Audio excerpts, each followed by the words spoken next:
ঋতব্রত পন্থী তৃণমূল তো আজকে আমরা বলছি, বা সন্দীপন সাহা পন্থী তৃণমূল তো আজকে আমরা বলছি। না, এটা আমরা কোনো পন্থী তৃণমূল নয়, আমরা যেহেতু ভাগ হয়ে গেছে, আপনি উপদল, আমরাই তৃণমূল।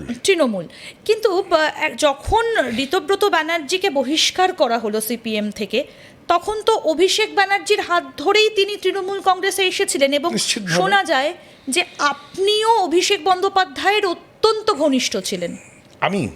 আমার অভিষেক বন্দ্যোপাধ্যায়ের সাথে এত বছর রাজনৈতিক জীবনে খালি একবার ফেস টু ফেস কথা হয়েছে। আচ্ছা, তার বাইরে আর কোনোদিন ওনার সাথে আমার ফেস টু ফেস কথাও হয়। তাহলে এই কথাটা, কারণ আমাদের তো অনেক কিছু মানে আমরা যেটা শুনি, আমি যুব তৃণমূল কংগ্রেস করেছিলাম যখন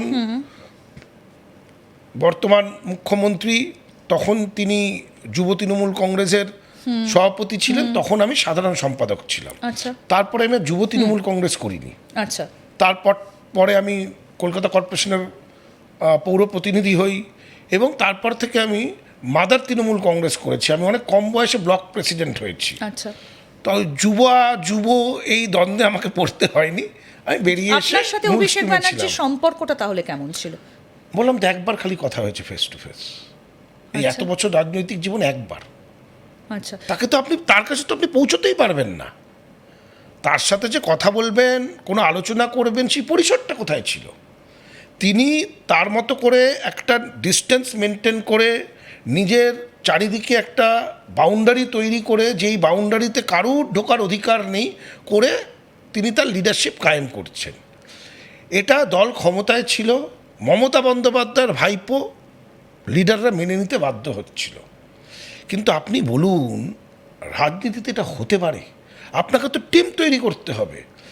টিম তৈরি করতে মানে লবি তৈরি করার কথা বলছি না। আপনার যদি লং টার্ম গোল থাকে রাজনীতিতে, তাহলে আপনাকে টিম তৈরি করতে হবে। টিম মানে যে একে অপরের মুভগুলো বুঝবে। একটা ফুটবল টিম 11 জন যখন খেলার সমন্বয় না থাকলে, আপনার যদি ওয়ার্ল্ডের সবকটা বেস্ট তারকাকেও একটা টিমে নিয়ে আসেন, তাদের মধ্যে সমন্বয় না থাকে, সেই টিম জিতবে না। একইভাবে অভিষেক বন্দ্যোপাধ্যায় যদি লং টার্ম রাজনীতির কথা ভেবে থাকতো, তাহলে সে তার মতো করে লিডারদের সাথে, যারা এর কম বয়সী লিডার তাদেরকে নিয়ে টিম করা, যারা সিনিয়র লিডার তাদের সাজেশন নেওয়া, নিয়ে ব্যাপারটাকে আরও জোরালো করা। কিন্তু তিনি তো কারোর সাথে কথাই বলতেন না, তার কাছে পৌঁছানোই তো দুষ্কর ব্যাপার ছিল। কিন্তু ঋতব্রত বাবুর সাথে তো, ঋতব্রত ব্যানার্জির সঙ্গে তো তার যোগাযোগ ছিল বরাবর। তাহলে তিনি আজকে কেন এতটা? ঋতব্রত তো আইএনটিটিউসির প্রেসিডেন্ট ছিল, এবং সেই সাংগঠনিক কাজে হয়তো ঋতব্রতর সাথে কখনো কথা হতো, কিন্তু কথাটাও যে হতো সেটা হচ্ছে ওয়ান ওয়ে। তিনি যখন চাইবেন কথা হতে পারবে। আপনি যদি চান কোনো ফিডব্যাক দিতে বা কোনো আলোচনা করতে, তখন তার ইচ্ছের ওপরে নির্ভর করতে হবে যে তিনি কথা বলবেন কি বলবেন না। এটাই ছিল হচ্ছে কালচার। কিন্তু তৃণমূলে তো পরিবারতন্ত্র রয়েছে।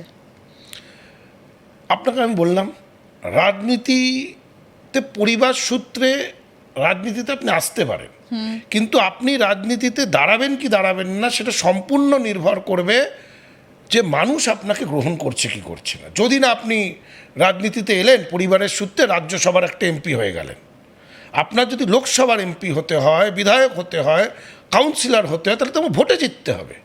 আর ভোটে জেতার জন্য তো আপনি মানুষের আশীর্বাদ পেতে হবে, তার জন্য তো আপনাকে মানুষের জন্য কাজ করতে হবে। তাহলে এই ভাইপো নামের ভাইরাসটা দলটাকে একেবারে শেষ করে দিল।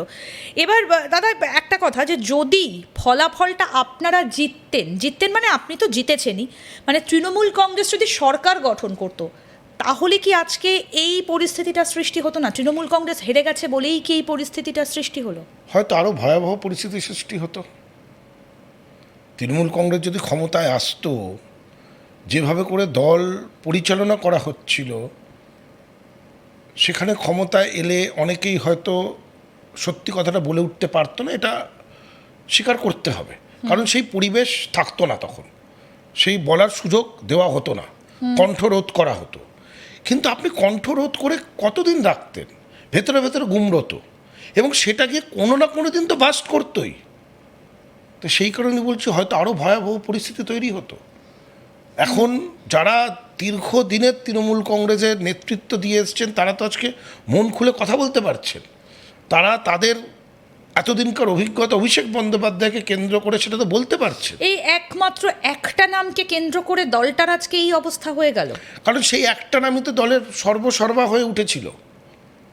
আজকে আপনি বলুন ৭৪ জন সিটিং এমএলএকে বসিয়ে দেওয়া হলো, সেই ৭৪ জন যাদের বসানো হয়েছে তার মধ্যে কটা সিট তৃণমূল কংগ্রেস জিতেছে? একটা কারণ থাকতে হবে। আমি চাইলাম বসিয়ে দিলাম, এটা রাজনীতি সবসময় এক্সপেরিমেন্ট করার জায়গা নয়। আমি যদি দাদা বলি এন্টালির সিটটাও, সেখানে তো স্বর্ণকমল সাহা আপনার বাবার সম্পর্কে, তিনি বিধায়ক ছিলেন, সেই জায়গাটায় আপনি দাঁড়িয়েছেন।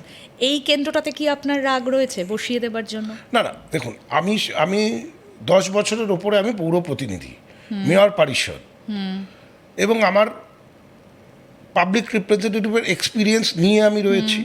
বাবার বয়স হচ্ছে, বাবা দীর্ঘ দিনের বিধায়ক, তার বয়স হচ্ছে, আমি এন্টালিরই অন্তর্গত একটা ওয়ার্ডের পৌর প্রতিনিধি ছিলাম, কাজ করেছি, ওখানকার মানুষের সাথে আমার যোগাযোগ, সংগঠনের সাথে যোগাযোগ, তো এটা একটা ন্যাচারাল ট্রানজিশন ঘটেছে।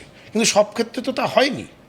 বহু ক্ষেত্রে যে ওখানকার বিধায়ক, তার ইচ্ছে থাকতো তাকে বসিয়ে দিয়ে বাইরে থেকে একজনকে ঢুকিয়ে দেওয়া হয়েছে, যার এলাকার সাথে কোনো জনসংযোগ নেই, যেমন এলাকার মানুষ চেনে না। রাজ চক্রবর্তী, তিনি ওখানকার বিধায়ক ছিলেন।